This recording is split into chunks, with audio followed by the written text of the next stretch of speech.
तो भैया एक छोटी सी वीडियो में लेके आया हूं उन हमारे प्यारे प्यारे बच्चों के लिए जो इस वक्त है 12th क्लास में और उनका टारगेट है कि भैया कुछ भी हो जाए इस साल हमें जेईई एडवांस 2027 का पेपर फोड़ना। हेलो, क्या हालचाल बंधु। तो भैया एक छोटी सी वीडियो में लेके आया हूं उन हमारे प्यारे प्यारे बच्चों के लिए जो इस वक्त है 12th क्लास में, चाहे वो हमसे जुड़े हुए हैं लक्ष्य 2027 बैच में है या फिर किसी भी इंस्टीट्यूट में पढ़ रहे हैं और वो इस वक्त पहुंच चुके हैं 12th क्लास में 11th क्लास पास करके, और उनका टारगेट है कि भैया कुछ भी हो जाए इस साल पूरी जान लगानी है और इस साल हमको अपने ड्रीम कॉलेज में टॉप के आईआईटीज में हमें जेईई एडवांस 2027 का पेपर फोड़ना है।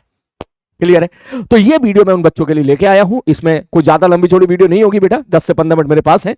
इसमें मैं पूरी कोशिश करूंगा आपके साथ वो सारी चीजें डिस्कस करने की जो आपके काफी फायदेमंद रहेंगी, जो कुछ तरह की प्रॉब्लम्स आप फेस करोगे उनका क्या समाधान हो सकता है। बेसिकली इन शॉर्ट ये एक स्ट्रेटेजी वीडियो है कि इस साल की आपकी क्या स्ट्रेटेजी होनी चाहिए ताकि आप अपने ड्रीम कॉलेज में पहुंच सके, जेईई एडवांस 2027 का पेपर फोड़ सके। ठीक। तो मेरे भाई सबसे पहले तो मैं एक बात बोलूंगा कि तुम्हें एक चीज समझनी पड़ेगी कि आपको जो रास्ता तय करना है वो रास्ता बेसिकली है क्या हमारा। बोलो रास्ता का मतलब क्या। मतलब एक रास्ते का मतलब यह है कि अभी चल रहा है अप्रैल, ठीक है, ठीक है सर जी, ओके। तो आप कहीं पर भी हो अप्रोक्सीमेटली दिसंबर तक, सॉरी दिसंबर में ज्यादा बोल रहा हूं, नवंबर तक आपका हर जगह सिलेबस कंप्लीट हो जाता है। कहीं पे नवंबर से पहले हो जाता है, ठीक, कुछ अर्ली बैच जो पहले स्टार्ट हुए होते हैं, लेकिन अप्रोक्सीमेटली बात करें, जैसे हम अपने बारे में बात करें तो ये फर्स्ट वीक ऑफ दिसंबर हमारा जो है पूरा का पूरा जो सिलेबस होता है 12th क्लास का वो कंप्लीट हो जाता है। ठीक है सर जी, ओके। मैं सारी बातें जो है एक एक करके डिस्कस करूंगा, इसलिए ध्यान से सुनिएगा सारी चीजें। ठीक है सर जी, ओके। तो यहां पर है आपके पास 8 महीने। कितने महीने तेरे पास भाई साहब? 8 महीने। ठीक है सर, ओके। जैसे ही आपका सिलेबस कंप्लीट होगा तब तक आप एक नए तरह के प्रेशर में आ चुके होंगे जिसका नाम होगा जेईई मेंस का फर्स्ट अटेम्प्ट, क्योंकि आप पहली बार पेपर देने जा रहे हो। ठीक है, आप ऐसा नहीं है कि आपने कॉम्पिटिटिव एग्जामिनेशन के पेपर पहले दे रखे हैं। टॉपर वाले बच्चे को तो एक्सपीरियंस होता है लेकिन आपके पास नहीं होगा, तो जाहिर सी बात है जैसे ही उस वक्त जेईई मेंस का फॉर्म निकला होगा, ठीक है, एनटीए की तरफ से कुछ भी इंफॉर्मेशन आएगी तो बस जाहिर सी बात है थोड़ा नर्वसनेस तो आपके अंदर उस वक्त आएगा ही आएगा। ठीक, तो उस वक्त आपके पास होंगे 40 से 50 दिन और आपका जो जेईई मेंस का फर्स्ट अटेम्प्ट आमतौर पर होता है वो होता है 3rd वीक में। अप्रोक्सीमेटली मैं मान के चलूं कि 20 जनवरी 2027 को आपका जेईई मेंस का पेपर स्टार्ट हो रहा है, तो आपके पास होंगे 40 से 50 दिन। आ रही बात समझ में? इसका मतलब ये 40 से 50 दिन आपके बहुत इंपॉर्टेंट रहेंगे। क्यों? क्योंकि आपको इसमें 12th भी करना है और 12th के साथ साथ आपको अपना 11th भी करना है, क्योंकि आप सब लोग जानते हो कि जिसका 11th यहां पर खराब रहेगा जाहिर सी बात है उसके सिलेक्शन की पॉसिबिलिटी बहुत ही कम हो जाएगी। तो 11th आपको स्ट्रॉन्ग करना पड़ेगा अगर आप सिलेक्शन लेना चाहते हो। तो सबसे पहले एडवांस से पहले आपको जेईई मेंस क्वालिफाई करना बहुत जरूरी होता है। एकदम एडवांस में नहीं जाते हैं आप लोग, आई थिंक इतनी इंफॉर्मेशन आपके पास होगी। जैसे 20 जनवरी को आपका पेपर स्टार्ट होगा, पूरा जनवरी बचा खुचा जो आपका है लास्ट वीक आपका पेपर देने में चला जाता है। उसके बाद फिर आपके पास एक नया टास्क आएगा जो कि फरवरी और मार्च में, डिपेंड्स ऑन योर स्टेट, कि आपके बोर्ड एग्जामिनेशन स्टार्ट हो जाएंगे। इसका मतलब इन बोर्ड एग्जामिनेशन की भी प्रिपरेशन हमको करनी है। आरी बात में कभी कभी कुछ बहुत कम, लेकिन कुछ बच्चे ऐसे होते हैं जिनके भाई साहब 75% मार्क्स ही नहीं आए, ठीक है, और भाई साहब उन्होंने मेंस क्वालिफाई कर लिया और 75% रह गए। कम होते हैं लेकिन होते हैं, लेकिन हम लोग इसको लाइटली नहीं ले सकते। हम लोग इसको लाइटली नहीं ले सकते क्योंकि हमको बोर्ड में भी कहीं ना कहीं भाई साहब परफॉर्म करना होता है, नहीं तो रिश्तेदार और हमारे पड़ोसी तो पूछते ही हैं कितने परसेंट आए 12वीं क्लास में। ठीक है, तो 12वीं क्लास में मैं ये नहीं बोलूंगा कि बहुत अच्छे मार्क्स लेके आ जाओ आप, लेकिन मैं ये तो जरूर बोलूंगा कि यार इतने खराब भी मत लाओ कि बताने में शर्म महसूस हो। ठीक है, कम से कम 80, 85, 90 तक तो कम से कम बोल रहा हूं मैं, इतने तो लेके आओ। इससे ऊपर जितना अच्छा लेके आओ उतना आपके लिए बेटर है। तो दैट मींस आपके पास एक प्रेशर और है जिसका नाम है बोर्ड। क्लियर है? इस पे भी आपको काम करना पड़ेगा अभी सही। उसके बाद अब बोर्ड के तुरंत बाद आपका आ जाता है जेईई मेंस का सेकंड अटेम्प्ट, जो कि होगा अप्रैल में। जिन बच्चों का फर्स्ट अटेम्प्ट बहुत अच्छा चला जाता है, बहुत अच्छा चला जाता है भाई साहब, 99% उन्होंने फोड़ दी। आमतौर पर वो बच्चे वो होते हैं जो पूरे साल जिन्होंने मेहनत की होती है, जो पूरे साल कोई भी क्लास नहीं छोड़ते हैं, रोज का होमवर्क रोज करते हैं और सारी क्लास रोज अटेंड करते हैं, बिल्कुल सिंसियर रहते हैं। तो वो सारे बच्चे जितने होते हैं मेरे भाई, वो सारे बच्चे जो 99% होती है, वो आमतौर पर सीधा डायरेक्टली जेईई एडवांस की प्रिपरेशन अपनी स्टार्ट कर देते हैं। क्योंकि एक बार 99+% आ गई तो बस अब तो सीधा जाहिर सी बात, अब आपके पास एक ही टारगेट रह गया है जिसका नाम क्या है? JEE advance. खैर कोई बात नहीं। सेकंड अप्रैल पे, सॉरी सेकंड अटेम्प्ट आपका जाएगा फर्स्ट वीक ऑफ अप्रैल पर, ठीक है, जिसमें पूरा 1 साल बाकी है। मतलब ठीक आज से 1 साल के बाद, ठीक है, ठीक आज से 1 साल के बाद आप लोग सेकंड अटेम्प्ट ऑफ जो है जेईई मेंस दे रहे होंगे। और जैसे ही आप ये second attempt of JEE Mains दे देंगे उसके बाद आपके पास होंगे तकरीबन 50 दिन और, 50 डेज और होंगे, जिसमें आपके पास जेईई एडवांस 2027 के पेपर के लिए 50 दिन होंगे आपको प्रिपरेशन करने के लिए। तो ये है पूरा रोड मैप, ये वो रास्ता है बेटा जिनसे आपको होके गुजरना है। अब बात आई कि सर क्या क्या प्रॉब्लम्स आएंगी और उन क्या क्या प्रॉब्लम्स का समाधान है, सर ये बताइए। मैंने कहा yes, that is the most important चीज जिसके लिए मैं आपको यहां पर बेसिकली आया हूं। ठीक है सर। तो अगर अपन ध्यान दें तो आपकी जो जर्नी है बेटा वो 11th क्लास के मुकाबले, ठीक है, इस साल थोड़ी जर्नी थोड़ी सी डिफिकल्ट हो गई है। लेकिन सबसे अच्छी बात यह है कि इस साल का जो सिलेबस है आपका वो 11th क्लास के मुकाबले थोड़ा सा कम भी है और 11th क्लास के मुकाबले थोड़ा सा आसान भी है। यह आपके लिए बहुत पॉजिटिव बात है। अरे बात समझ में? सर डिफिकल्ट क्यों है? मैंने कहा डिफिकल्ट इसलिए है क्योंकि इस बार आपको बहुत सारी चीजें मैनेज करनी पड़ेंगी। आप इस साल जो है जिस तरीके कुछ बच्चे 11th क्लास में अपनी मनमानी जिंदगी जी लेते हैं कि कभी क्लास अटेंड किया, कभी क्लास छोड़ दिया, कभी स्कूल, जो स्कूल गोइंग बच्चे हैं कभी गए कभी खेलने चले गए, लेकिन इस साल आप ये सब नहीं कर पाएंगे। इस साल आपको बहुत ही कैलकुलेटिव होकर चलना पड़ेगा। बोले क्यों सर? मैंने कहा क्योंकि इस साल आपको जे मेंस भी देखना है, तुमको जे एडवांस भी देना है, तुमको बोर्ड की भी एज वेल एज प्रैक्टिस साथ साथ करनी है और इसके साथ साथ आपको जो है प्रैक्टिकल्स वगैरह पे ही फोकस करना है। तो यस, इस साल बेसिकली मुद्दे की बात यह है कि आपके लिए एक एक मिनट बहुत ही मेरे भाई कीमती है। तो कहीं भी एक मिनट इन्वेस्ट करने से पहले 5 बार जरूर सोचिएगा कि भाई साहब कि मैं यहां पर अपना टाइम दूं या ना दूं। अरे बात समझ में? अब हमारे पास यहाँ पे दो तरह के बच्चे होते हैं। कुछ बच्चे होते हैं जो स्कूल गोइंग बच्चे होते हैं और कुछ बच्चे ऐसे होते हैं जो स्कूल नॉट गोइंग बच्चे होते हैं। ठीक, दोनों की अपने अपने चैलेंजेस होते हैं। दोनों बच्चे कुछ प्रॉब्लम्स फेस करते हैं। तो आइए जरा एक एक करके दोनों बच्चों के बारे में थोड़ा डिस्कस कर लेते हैं। सबसे पहला क्वेश्चन, सर मेरी 11th वेस्टेड है, क्या मैं यहां पर IIT में एडवांस में सिलेक्शन ले सकता हूं? पहली बात, यस बिल्कुल ले सकता है। तेरे पास पूरा डेढ़ साल है, अप्रोक्सीमेटली सवा साल, बेसिकली 1.5 साल नहीं, सवा साल। ठीक, 1 साल 2 महीने आप ये बोल सकते हो, अप्रैल और मई, 1 साल 1.5 महीने बोल सकते हो, या मोर देन 1 ईयर है तेरे पास। और ये 1 साल तू ये सोच, ना जाने, लॉजिकली बोल रहा हूं, ध्यान से सुनना, देख, ना जाने कितने बच्चे ऐसे होते हैं जो 12th क्लास के बाद आते हैं, ठीक है, ड्रॉपर बनते हैं, ड्रॉपर बैच में एडमिशन लेते हैं, उनके पास 11th 12th में कुछ खास नॉलेज नहीं होती है, ठीक है, बिल्कुल बेसिक से जाते हैं और वो मेंस भी क्वालिफाई करते हैं और एडवांस भी क्वालिफाई करते हैं और उनके पास 1 साल का भी समय नहीं होता है, उनके पास 8 से 9 महीने का समय होता है। ना जाने कितने बच्चे ऐसे होते हैं, मैं तो जानता हूं यार, पिछले 13 सालों से पढ़ा रहा हूं, कितने बच्चे ऐसे मैंने कोटा में देखे, ऑफलाइन क्लासेस में देखे, जिनको कुछ नहीं आता था 11th 12th क्लास का, वो ड्रॉपर बैच में आए, उनका बैच स्टार्ट हो रहा है मई जून में, ठीक है, जून में बैच स्टार्ट हो रहा है और भाई साहब उन्होंने जो है, और फर्स्ट अटेम्प्ट उनका जा रहा है जनवरी में और उन्होंने फोड़ा, उन्होंने निकाला। ऐसे आपके आसपास भी बहुत सारे बच्चे होंगे, आपके भैया लोग ऐसे जरूर होंगे। तो आपको, अगर आप उन भैया लोगों जितनी मेहनत करके ले गए, तो खुद सोच यार, तुम्हारे पास तो 1 साल से ज्यादा वक्त है, तुम्हारे पास तो 1 साल से ज्यादा वक्त है। ठीक, तो यस डेफिनेटली अगर किसी की 11th खराब है तो आप डेफिनेटली इस साल जो है जे मेंस और जे एडवांस दोनों फोड़ सकते हो, लेकिन अपने समय को बहुत ही सोच समझ के आपको खर्च करना है। अरे बात समझ में? मेहनत आपको करनी पड़ेगी, इस साल दबा के मेहनत करनी पड़ेगी। तू खुद सोच ले यार, देख अभी ना तू बिल्कुल टेंशन फ्री है, 1 साल बस तू मेहनत कर ले बढ़िया तरीके से। मेहनत करने का मतलब क्या करे भाई साहब? रोज की क्लास रोज अटेंड और रोज का होमवर्क रोज अटेंड, बस खत्म। मेहनत करने का मतलब मैं ये नहीं बोल रहा हूं कि बहुत ज्यादा प्रेशर लेके चलो, नहीं, आप सारी क्लास अटेंड करो और जो सर आपको बोले उस चीजों को ब्लाइंडली फॉलो करो, बस, और कुछ नहीं करना है। अरे बात समझ में? यही है सिलेक्शन का एक मूल मंत्र।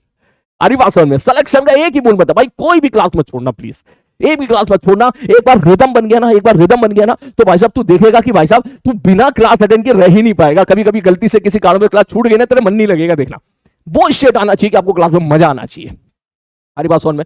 ठीक है सर जी, ओके।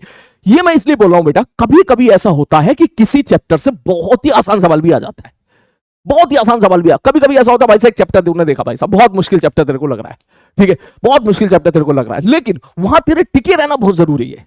टिके रहने का मतलब बस तू क्लास में प्रेजेंट रहे। ठीक है यार, कोई चैप्टर मुश्किल लग रहा है, कोई आर्टिकल मुश्किल लग रहा है, कुछ सवाल टफ लग रहा है, कोई बात नहीं, मैं तो क्लास अटेंड करूंगा सारी की सारी। तो कभी कभी ऐसा होता है कि तुमने 10 से 15 दिन एक चैप्टर में निकाले और वो भाई साहब बड़ा टफ चैप्टर था और भाई साहब लेकिन आपने गिव अप नहीं किया और लास्ट में पता चला कि बहुत आसान सवाल आ गया। मेंस में भी और एडवांस में भी आसान सवाल आते हैं, आप सब लोग जानते हो। तो ये यहां जीतेगा कौन?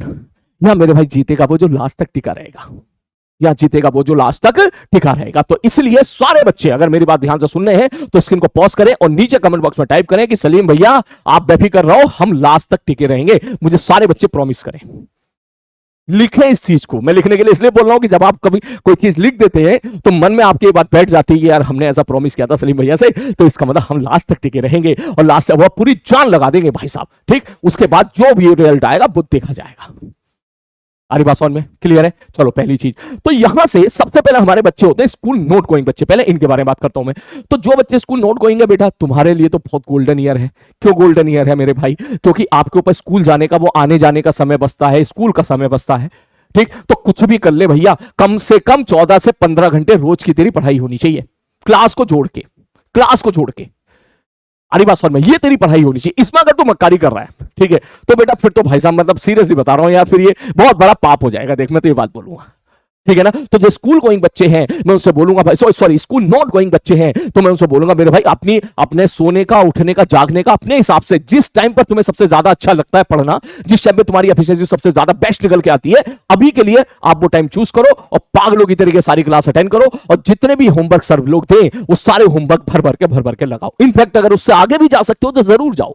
हो सकता है किसी दिन सपोज कोई सवाल आपको दिए, 10 सवाल होमवर्क दिए, आपने 10 में से 10 सवाल कर लिया, आपके पास समय बच रहा है, तो कुछ और जरूर करो उस टाइम को। भले ही आप केमिस्ट्री में लगा दो, भले ही आप उसके बाद जो है मैथमेटिक्स में लगा दो, या भले ही आप किसी भी किताब के क्वेश्चन लगाना स्टार्ट कर दो, ये जरूर करो। हमारी बात समझ में क्लियर है। पहली चीज, सबसे ज्यादा प्रॉब्लमेटिक जो मैंने देखा है आमतौर पर बच्चे वो होते हैं जो स्कूल गोइंग बच्चे होते हैं, उनके लिए टाइम मैनेजमेंट बड़ा दिक्कत होता है कि सर टाइम कैसे मैनेज करें। तो एक बात और मैं आपसे कह दूं बेटा, ये बात सच है कि जो स्कूल गोइंग बच्चे हैं उनके लिए टाइम मैनेजमेंट की प्रॉब्लम आती है, लेकिन ये बात भी सच है कि 12th के साथ लक्ष्य बैच में जितने भी सिलेक्शन होते हैं बढ़िया रैंक के साथ, उसमें से वो बच्चे सबसे ज्यादा होते हैं जो स्कूल गोइंग होते हैं। ये बात भी सच है। अरे बात समझ में, ठीक। पिछले साल तो मैंने लक्ष्य लिया ही था, मैंने लक्ष्य बैच लिया था, बहुत सारे बच्चे जो सेलेक्ट हुए थे उस साल आईटी टॉप के आईटीज में पहुंचे थे, और एवरेज बच्चे थे भाई, वो एवरेज बच्चे थे, वो कोई सुपर इंटेलिजेंट बच्चे नहीं थे। क्यों, सुपर इंटेलिजेंट बच्चे तो बैठे होते हैं ऑफलाइन क्लास के टॉप के बैचेस में, मैं उनके बारे में बात नहीं कर रहा हूं। मैं बात कर रहा हूं उन एवरेज बच्चों के लिए जिनके साथ में जुड़ा, जिनके साथ हम लोगों ने मेहनत करी और उन्होंने IIT Bombay, IIT Kharagpur, IIT Kanpur निकाला। अरे बात सुन में, तो उन बच्चों का इंटरव्यू यूट्यूब पे पड़ा है, आप चाहो तो चेक कर सकते हो। तो अगर आप जाकर चेक करोगे तो आप खुद देखेंगे कि उसमें से उन बच्चों की संख्या ज्यादा थी जो स्कूल गोइंग थे।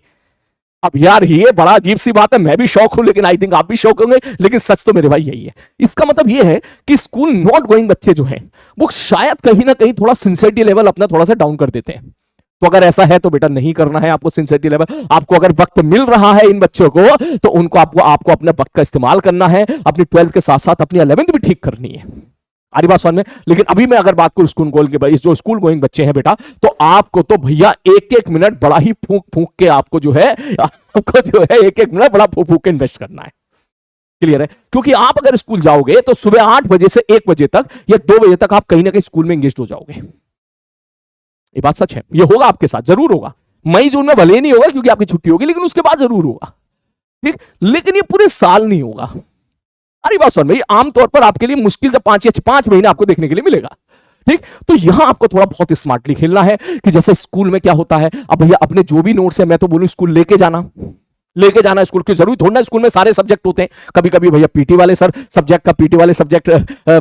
सर का जो है पीरियड ऑफ हो जाता है, कहीं मैथ्स वाले सर बाई चांस नहीं आ पाए किसी रीजन बस, तो भाई साहब वो जो टाइम होता है, जो टाइम अक्सर हम लोग बकैती में, बातचीत करने में, इधर करने में वेस्ट कर देते हैं, वहां तेरे को टाइम बचाना पड़ेगा। कि अगर सपोज किसी सब्जेक्ट में 2 सब्जेक्ट भी तेरे, 1 से 2 सब्जेक्ट भी तेरे खाली जा रहे हैं स्कूल में, तो उसमें तेरी धांसू लेवल की पढ़ाई होनी चाहिए और एटलीस्ट तेरे नोट्स तो बढ़िया तरीके से रिवाइज हो जानी चाहिए उसी वक्त।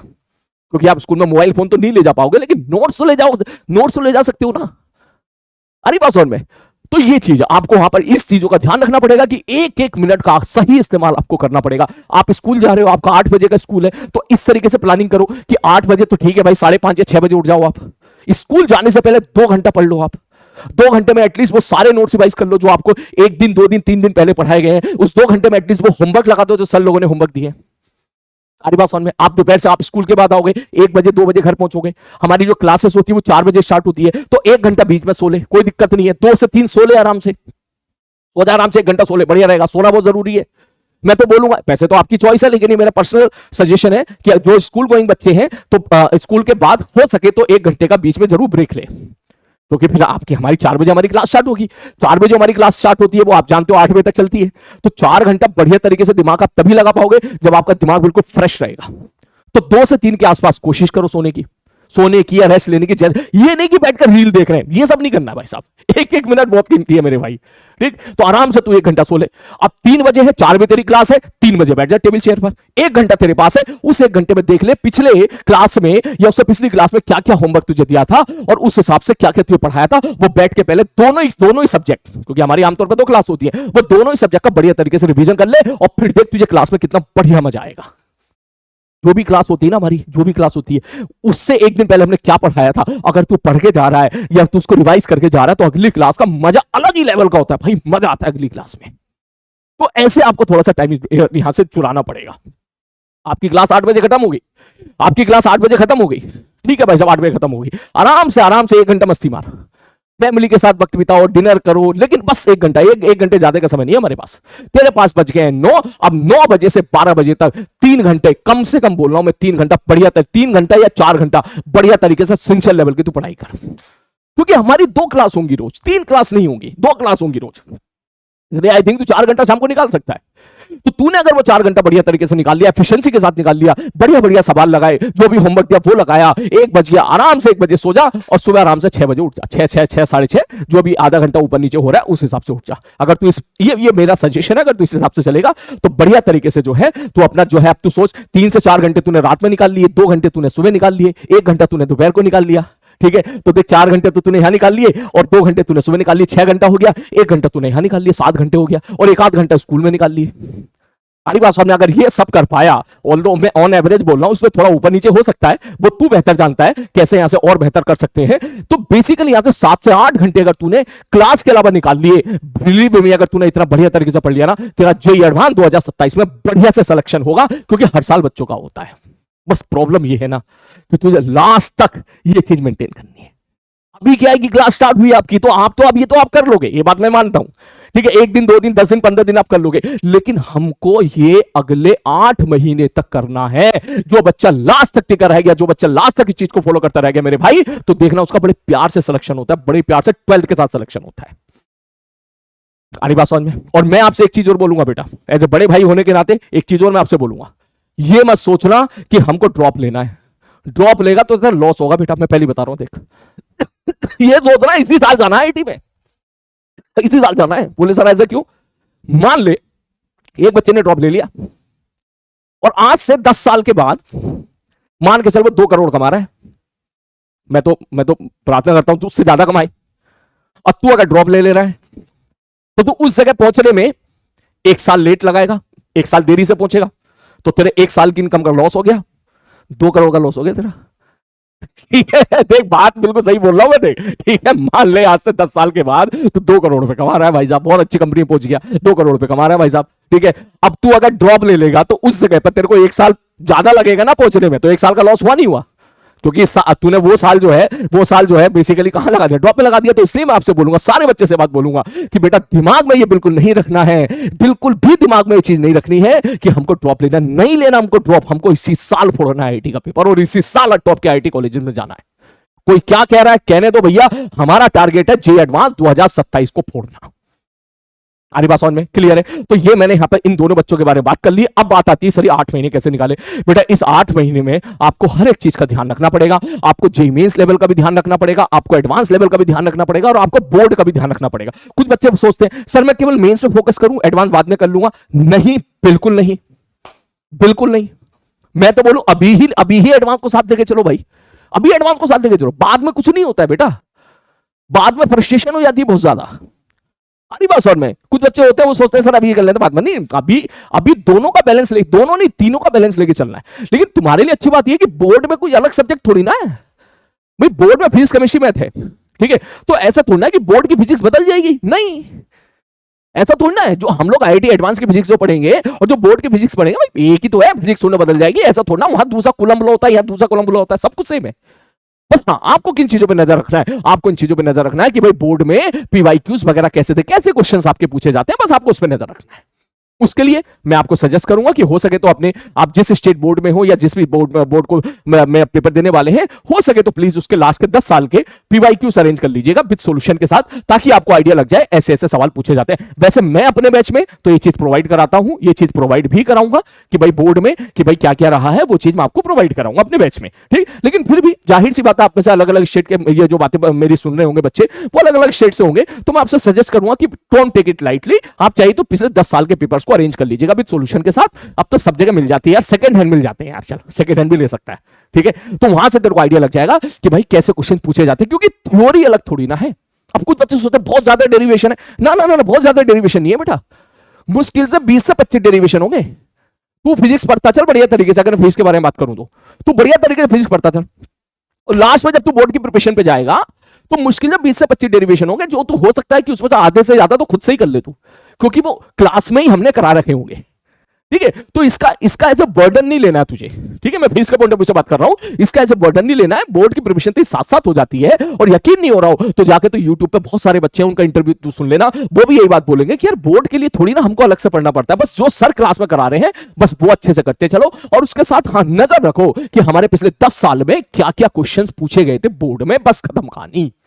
इतना हमको आवश्यकता है। इसके साथ मेंस के साथ एडवांस हमको लेके चलना है। और अगर मैं फीस के पॉइंट ऑफ व्यू से बात करूं बेटा, तो एडवांस में बिलीव मी अभी आपको बिल्कुल सारे जेईई एडवांस के पीवाईक्यू, एचसीबी और एरोडॉप, ये आपको तीनों चीज आपको करते हुए साथ साथ चलनी है।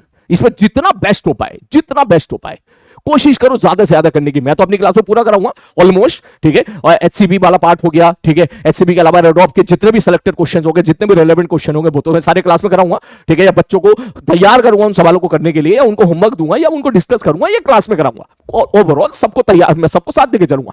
तो मेरे कहने का मतलब है कि आपको भी साथ चलना है, इनमें से किसी को छोड़ना नहीं है बेटा। ये नहीं कि भाई साहब हम ये नहीं करेंगे, अभी देख नया जोश है, बढ़िया है, अभी तू कर सकता है, चीजें स्टार्ट हुई है, तेरे बैकलॉग नहीं बने हैं। अगर तू बढ़िया तरीके से क्लास अटेंड करेगा मेरे भाई, तो एचसीबी तू पूरी सॉल्व कर सकता है, जेईई एडवांस के मैक्सिमम क्वेश्चन तू खुद के दम पे लगा सकता है, मेंस के सवाल तो धुआं धुआं कर देगा तू, और एरोडॉप भी तू लगा सकता है। तो मैं आपसे यही कहना चाह रहा हूं कि यही जो एनर्जी आपकी यहां पर मेंटेन है अभी, उसी को पूरे साल आपको मेंटेन रखना है। क्लियर है? ऑल दो कौन सी चीज कैसी होगी, एरोडॉप कब करनी है, एचसीबी कब करनी है, इसके लिए हम लोग है ना भाई, इसके लिए अपन क्लास में आपको बताया करेंगे। क्लास में जिस दिन जो होमवर्क दे दिया जाए, बस आपको वो होमवर्क ट्राई करना है, बस और कुछ नहीं।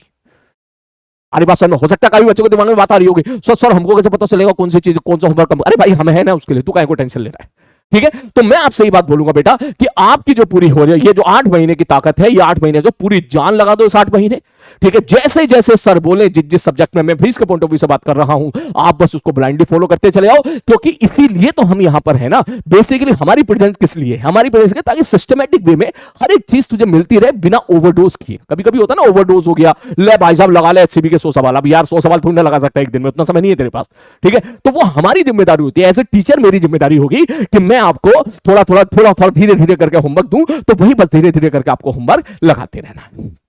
अरे बात समझ में? और इसके साथ साथ यस एक और मोस्ट इंपॉर्टेंट चीज है, वो है तुम्हारी 11th क्लास। क्योंकि 11th क्लास में अगर आप ये सोच रहे हो कि मैं यहां पर 11th क्लास का रिवीजन कर लूंगा, तो बेटा यहां पर 11th क्लास तेरी ठीक ठीक हो पाएगी, एक धांसू लेवल की नहीं हो पाएगी। इसलिए तेरे 11th क्लास को भी तुझे यहां से लेकर यहां तक इसी दौरान 11th क्लास को अपने स्ट्रॉन्ग करना पड़ेगा। 8 महीने का वक्त है, इसी दौरान करना पड़ेगा। कैसे होगा इसके लिए मैं क्लास में बताऊंगा तुम्हें, इसके लिए मैं टारगेट दूंगा आपको, चलो इतना करना है, इतना करना है, इतना करना है। लेकिन करना तो बेटा इसी टाइम पे ही पड़ेगा आपको।